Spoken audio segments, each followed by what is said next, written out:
Hello friends, welcome to Fun Learning channel.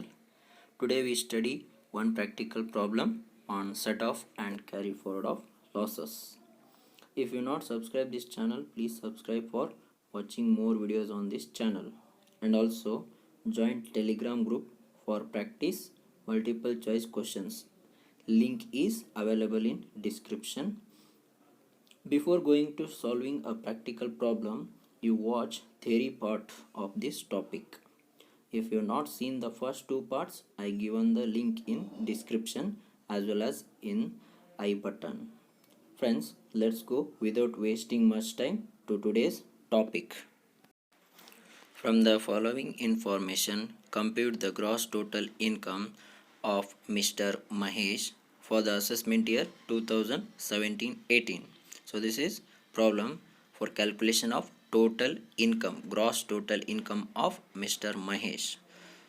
So the problem is income from salary computed value 2 lakh, loss from self-occupied property 50,000, profits from electronic business 2 lakh, loss from groundnut business 50,000, profits from speculation business 40,000, long-term capital gain 30,000, short-term capital gain 10,000, loss from owning and maintaining race horses 50,000.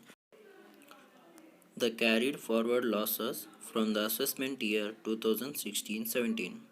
So first one, loss from groundnut business 1 lakh, unabsorbed depreciation 10,000, loss from cloth business discounted rupees 20,000, long term capital loss 40,000, short term capital loss 5,000.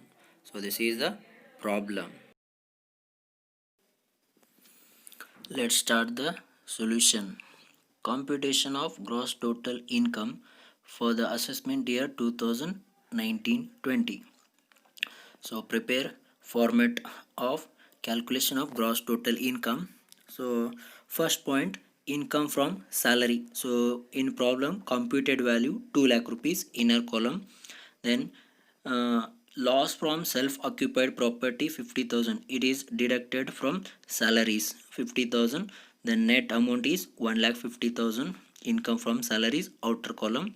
The next point, profit from electronic business. So it is under the normal business. Income from business, profit from electronic business 2 lakh. So in business, losses are there. Loss from groundnut business, current year groundnut business loss is rupees 50,000 deducted in profit of electronic business. Then remaining amount is 1,50,000. So in remaining amount, again deduct previous year carried forward losses. So loss from groundnut business previous year 1 lakh rupees plus unabsorbed depreciation 10,000. So it is deducted in balancing amount 1,50,000. So remaining 20,000 is the outer column. Then next one, profit from speculation business. So it is a speculation business. So directly outer column rupees 40,000. Then next head, income from capital gain. So it is under long term capital gain and short term capital gain are there. So first long term capital gain 30,000.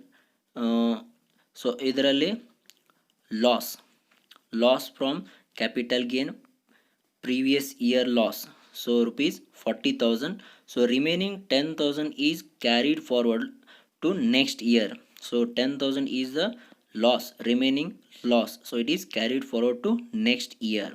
Then next, short term capital gain 10,000, previous year short term capital loss 5,000 is deducted from profit. So balance amount 5,000 is the outer column. Make total of outer column amount 1,50,000 plus 20,000 plus 40,000 plus 5,000. So it is total amount 2,15,000 is the gross total income. Here remaining one point is there, loss from owning and maintaining race horses 50,000. So this loss is set up only the profit of the owning and maintaining race horses. So here loss is there, no profit, so hence we carried forward to next year of this loss 50,000 rupees. So another one note is there, loss from long term capital loss is carried forward to next year. This is the calculation of gross total income of Mr. Mahesh. If you have any doubts, comment. You like this video, share with your friends. Thank you.